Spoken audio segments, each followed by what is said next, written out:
Die Ars Electronica wurde von der Europäischen Union beauftragt, in Europa auf die Suche zu gehen nach Best-Practice-Beispielen aus Kollaborationen zwischen Künstlern, Wissenschaftlern, Technikern, der Wissenschaft und der Industrie.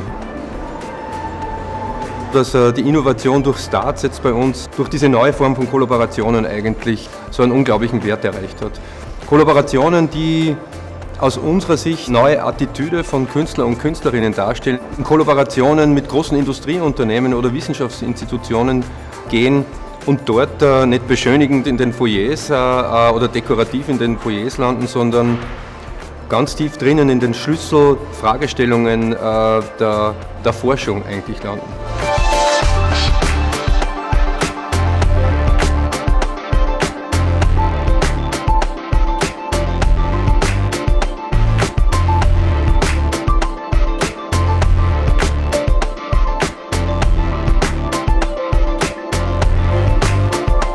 The STARS Prize is from the European Commission in collaboration with Ars Electronica. It's a prize to pushing the boundaries and make the connection between the science, technology and the arts as a motor. And together with the other collaborators like the Beaux-Arts and Waag Society in Amsterdam, they want to make this more visible. Closed group, like only scientists, only engineers, only designers, we cannot push the boundaries. And it is the only way to find the new direction or new point of view from very diverse and sincere conversation.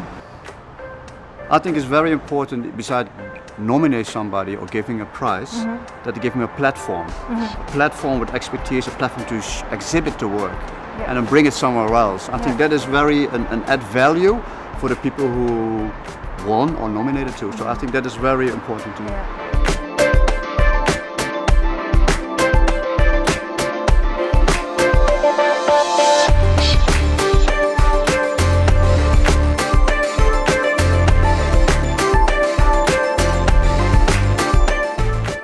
Project is called Humanizing Autonomy.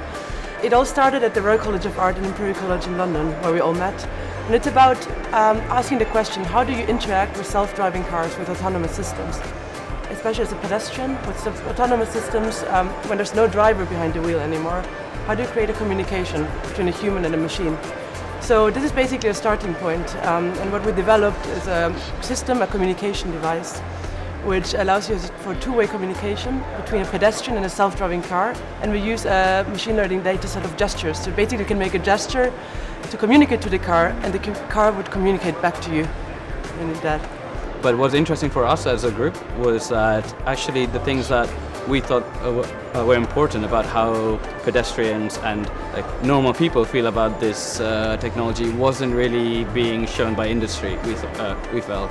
So we decided to kind of explore this side to humanize these autonomous systems and see how how can we feel more at ease with these new technologies that are coming, which should adapt to us instead of us having to adapt to their language essentially. And one interesting thing we also noticed is that those things are actually quite different in different localities. So in China, the signal for stop is different than the one in London. So one advantage also that the system we developed has is it actually can learn, using machine learning, it can actually learn those culturally specific gestures and actually adapt to the environment in which it's in. Yeah, there will be obviously a learning curve with any new technology, but I think people will have quite a bit of time to adapt to it. Being in a kind of an engineering course as well, I was really keen on using new technologies to improve this urban environment. So, and well, as Adam actually mentioned, that's the big advantage of working two engineers, two designers, so you really learn from each other in a way. Like applying AI, applying machine learning, that's something that was really a new thing towards my skill set.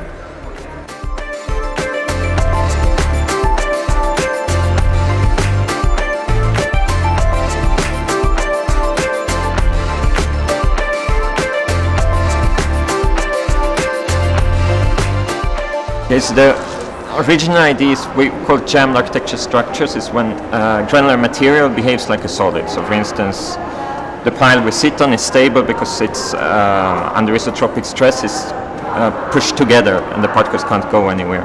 And we were interested to see if we could use the phenomena to build larger structures with it. And basically the focus was on the process, right? Because what rock print was the focus was on the end product, right, on the piece. But this time we said, okay, we show the fabrication and we make it public with all the little details that sometimes don't work as good as they should, but we just open up and show everything. Rock print, the installation we made, was really, let's say that we could take a step a little bit outside our normal environment and focus on using a phenomena, a technology, a fabrication method we had been researching to really scale it up and then trying to articulate maximum the powers of the system. I would just add, sometimes it's just better if you don't know exactly what are you doing, you just do it like artists do, because scientists, they always ask the question, but why and how, and you know, sometimes you just have to do and see, because sometimes you don't understand everything and you don't have to understand everything to be able to do it.